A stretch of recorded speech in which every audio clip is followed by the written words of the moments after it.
আসসালামু আলাইকুম। এই ভিডিওটি যদি আপনার সামনে আসে তাহলে বুঝে নেন আল্লাহ নিশ্চয়ই আপনাকে গুনাহ থেকে বাঁচাতে চাচ্ছেন। কারণ এই ভিডিওতে আমি আপনাকে 7টা এমন গুনার কথা বলবো যেটার ফল খুবই খারাপ হয়।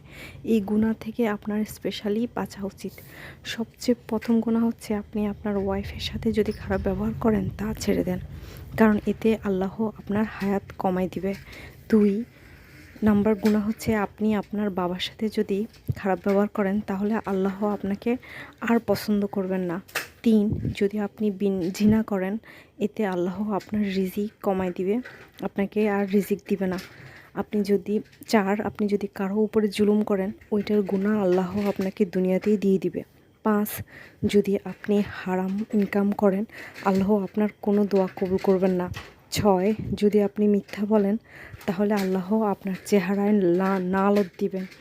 7 যদি অহংকার করেন, যদি আপনার অহংকার থাকে আল্লাহ আপনার কাছে যত নেয়ামত আছে সব নিয়ে ফেলবে আর ফেরত দিবে না।